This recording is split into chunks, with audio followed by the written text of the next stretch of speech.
बहुत समय पहले आर्यावर्त नामक विशाल और समृद्ध राज्य में एक न्यायप्रिय, दूरदर्शी और प्रजावत्सल राजा राज्य करता था जिनका नाम था राजा विक्रम।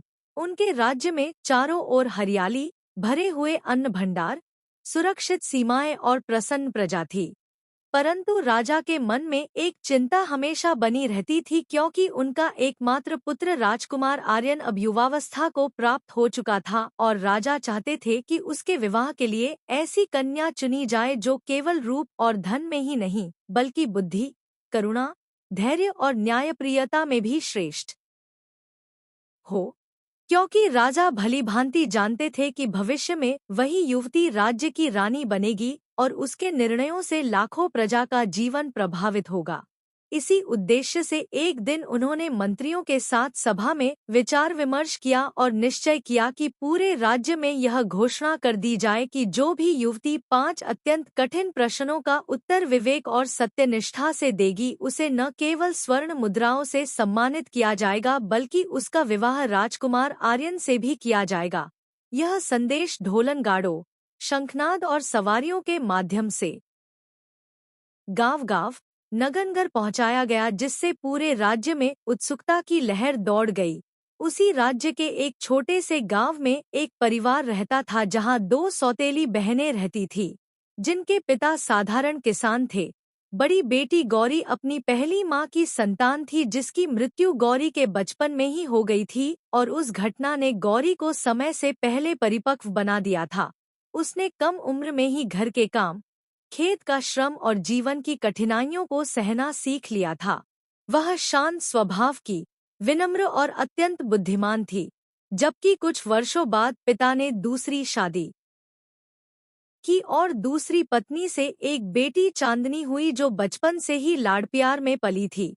चांदनी सुंदर थी, कोमल वस्त्र पहनती थी और उसकी माँ उसे हमेशा यह समझाती थी कि दुनिया में वही सम्मान पाता है जिसके पास धन और वैभव हो।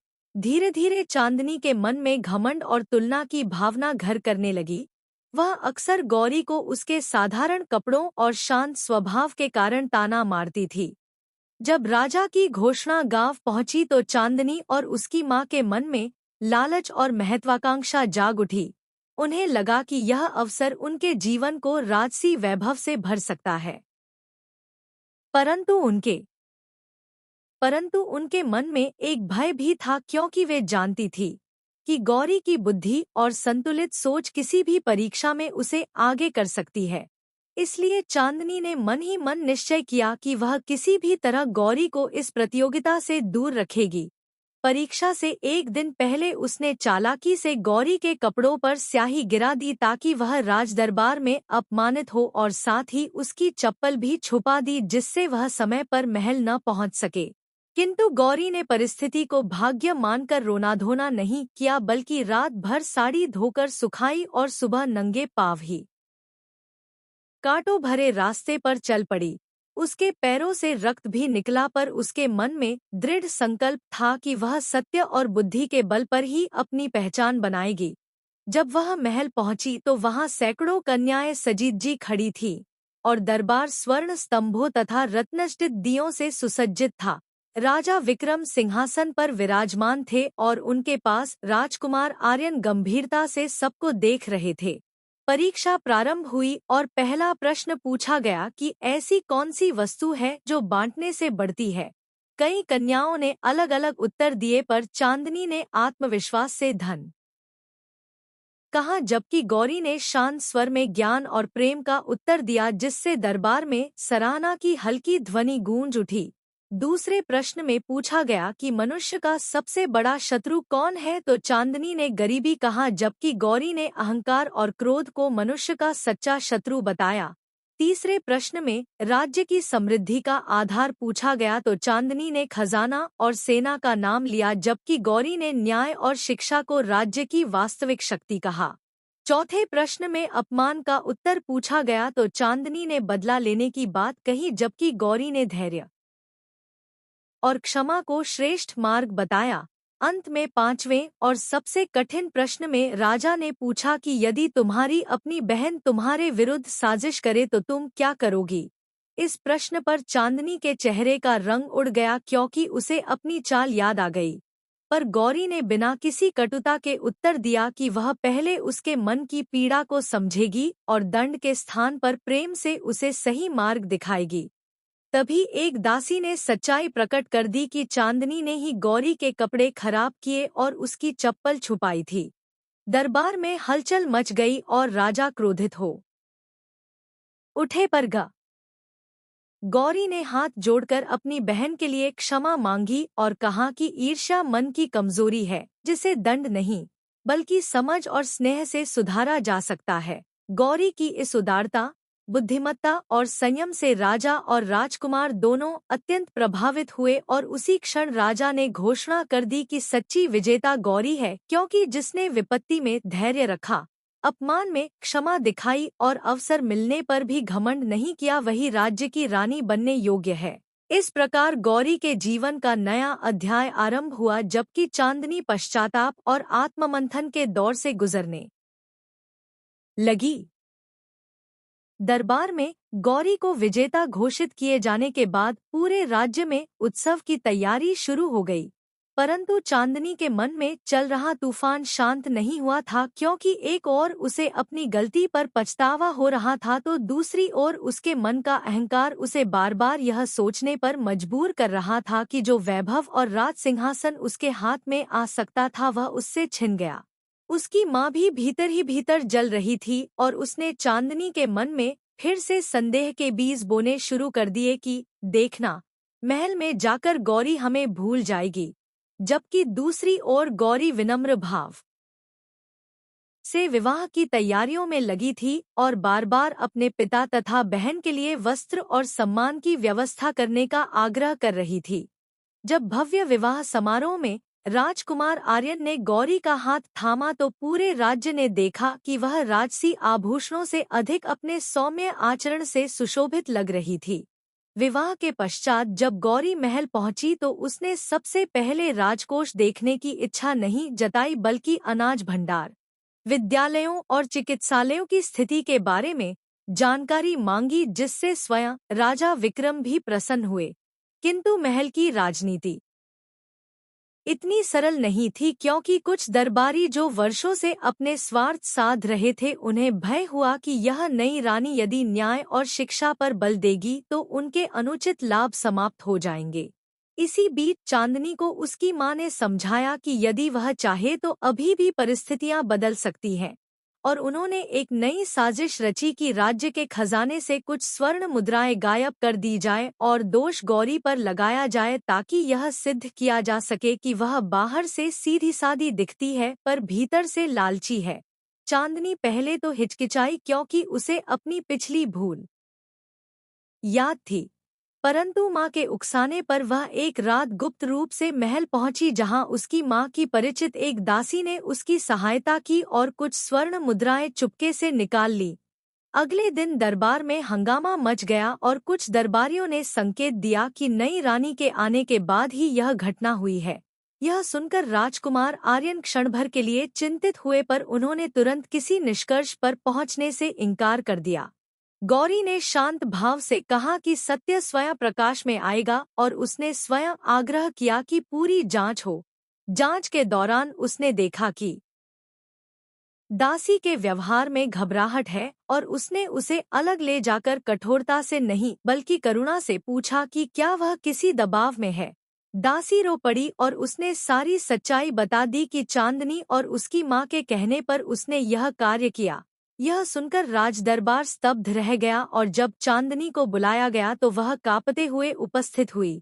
राजा विक्रम क्रोधित थे और उन्होंने इसे राजद्रोह के समान अपराध बताया। परंतु गौरी ने पुनः आगे बढ़कर कहा कि यदि आज कठोर दंड दिया गया तो ईर्ष्या और भय की जड़ें और गहरी होंगी।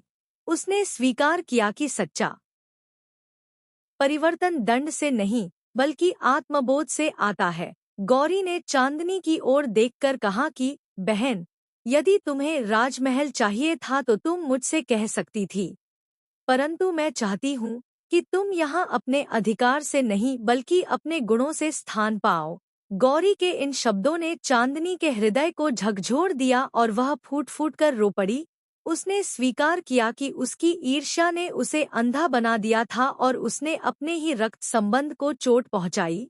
राजकुमार आर्यन ने राजा से विनती की कि उन्हें एक अवसर दिया जाए ताकि वे चांदनी को शिक्षा और सेवा के मार्ग पर लगा सकें। तब निर्णय हुआ कि चांदनी को दंडस्वरूप कारावास नहीं, बल्कि राज्य के विद्यालयों और अनाथालयों में सेवा करनी होगी ताकि वह समझ सके कि सच्चा वैभव क्या होता है। समय बीतने लगा और चांदनी ने पहली बार गरीब बच्चों की आंखों में आशा देखी। उसने देखा कि जिन स्वर्ण मुद्राओं के लिए उसने छल किया था उनसे कहीं अधिक मूल्यवान एक मुस्कान होती है। धीरे धीरे उसका मन बदलने लगा और वह सचमुच सेवा में आनंद अनुभव करने लगी। दूसरी ओर रानी गौरी ने राज्य में शिक्षा सुधार, न्याय व्यवस्था की पारदर्शिता और किसानों के लिए सहायता योजनाएं प्रारंभ की, जिससे प्रजा का विश्वास और प्रेम कई गुना बढ़ गया। एक दिन सभा में स्वयं चांदनी ने खड़े होकर स्वीकार किया कि यदि आज वह कुछ सीख पाई है तो केवल अपनी बहन की क्षमा और विश्वास के कारण। उस दिन राजा विक्रम ने घोषणा की कि राज्य की सबसे बड़ी शक्ति तलवार या खजाना नहीं, बल्कि चरित्र और करुणा है। और इस प्रकार गौरी केवल नाम की रानी नहीं, बल्कि हृदयों की रानी बन गई। जबकि चांदनी ने ईर्ष्या से सेवा तक की यात्रा पूरी कर यह सिद्ध कर दिया कि मनुष्य यदि चाहे तो अपने भीतर के अंधकार को भी प्रकाश में बदल सकता है। समय बीतता गया और रानी गौरी की बुद्धिमानी तथा करुणा से राज्य में सुख और समृद्धि फैलती गई। परंतु इतिहास गवाह है कि जब भी कोई राज्य उन्नति करता है तो ईर्ष्यालु शत्रु भी जाग उठते हैं। पड़ोसी राज्य का महत्वाकांक्षी शासक यह देखकर जल उठा कि आर्यावर्त में प्रजा खुश है और राजा विक्रम तथा राजकुमार आर्यन को जनता का अटूट विश्वास प्राप्त है। उसने सोचा कि यदि सीधे युद्ध किया गया तो विजय कठिन होगी, इसलिए उसने पहले गुप्तचरों के माध्यम से अफवाहें फैलानी शुरू की कि नई रानी के निर्णयों से खजाना खाली हो रहा है और राज्य कमजोर हो रहा है। कुछ स्वार्थी दरबारियों ने भी इन अफवाहों को हवा दी। तभी अचानक राज्य में भयंकर सूखा पड़ा। वर्षा ऋतु बीत गई पर बादल नहीं बरसे, खेत सूखने लगे, तालाबों का जल घटने लगा और प्रजा के चेहरों पर चिंता की रेखाएं उभर आईं। इस संकट की घड़ी में कई लोगों ने फुसफुसाकर कहना शुरू किया कि शायद नई रानी अशुभ है। यह सुनकर राजकुमार आर्यन व्यथित हुए, पर रानी गौरी ने धैर्य नहीं खोया। उसने तुरंत सभा बुलाई और कहा कि संकट को दोष देकर नहीं, बल्कि बुद्धि से हराया जाता है। उसने राज्य के अनाज भंडार खोलने का आदेश दिया ताकि कोई भूखा न सोए। साथ ही उसने पुराने जलस्रोतों की सफाई, नए कुओं की खुदाई और वर्षा जल संचयन के लिए बांध बनाने की योजना प्रस्तुत की। कुछ दरबारी बोले कि इससे खजाना और खाली हो जाएगा, पर गौरी ने समझाया कि यदि प्रजा जीवित और स्वस्थ रहेगी तो राज्य फिर से संपन्न हो जाएगा। इस कठिन समय में चांदनी भी आगे आई और उसने स्वयं गांव-गांव जाकर लोगों को संगठित किया। उसने स्वीकार किया कि कभी वह स्वार्थ में अंधी थी, पर आज वह अपनी बहन के साथ खड़ी है। धीरे धीरे पूरा राज्य एक परिवार की तरह काम करने लगा। महिलाएं जल संग्रह में लगीं, किसान तालाब गहरे करने लगे और सैनिक भी श्रमदान करने लगे। तभी पड़ोसी शासक ने अवसर देखकर सीमाओं पर हमला कर दिया, यह सोचकर कि सूखे से जूझता राज्य युद्ध नहीं झेल पाएगा। जब यह समाचार महल पहुंचा तो सभा में चिंता छा गई, पर रानी गौरी ने शांत स्वर में कहा कि जो राज्य भीतर से एकजुट हो उसे बाहरी शत्रु परास्त नहीं कर सकता। उसने रणनीति बनाई कि सेना सीधे युद्ध न करे, बल्कि पहाड़ी मार्गों और जल स्रोतों की रक्षा करे ताकि शत्रु को आगे बढ़ने में कठिनाई हो। साथ ही उसने प्रजा का मनोबल बढ़ाने के लिए स्वयं सीमा पर जाकर सैनिकों का उत्साहवर्धन किया। उसकी उपस्थिति से सैनिकों में नई ऊर्जा भर गई। राजकुमार आर्यन ने भी साहसपूर्वक नेतृत्व किया और कुछ ही दिनों में शत्रु सेना थककर पीछे हटने लगी, क्योंकि उन्हें न तो पर्याप्त जल मिला और न ही स्थानीय समर्थन। इस विजय के बाद जब पहली वर्षा की बूंदें आकाश से गिरीं, तो पूरा राज्य आनंद से झूम उठा, मानो प्रकृति ने भी रानी की बुद्धिमत्ता और धैर्य को आशीर्वाद दिया हो। राजा विक्रम ने सभा में खड़े होकर घोषणा की कि आज यह सिद्ध हो गया है कि सच्ची रानी वही है जो संकट में भी आशा का दीपक जलाए रखे। प्रजा ने गौरी को जन्नी रानी की उपाधि दी क्योंकि उसने केवल शासन नहीं किया बल्कि माँ की तरह सबका ध्यान रखा। चांदनी ने सबके सामने सिर झुकाकर कहा कि यदि उस दिन दरबार में उसे दंड मिला होता तो शायद वह कभी यह सीख न पाती कि सच्चा वैभव सेवा और त्याग में है। और इस प्रकार ईर्ष्या से शुरू हुई कहानी एकता, क्षमा और बुद्धिमत्ता की विजय पर समाप्त हुई, जहां यह संदेश सदा के लिए अंकित हो गया कि धन और रूप क्षणभंगुर हैं पर चरित्र, धैर्य और करुणा ही वह शक्ति है जो राज्य ही नहीं बल्कि हृदयों पर भी राज करती है।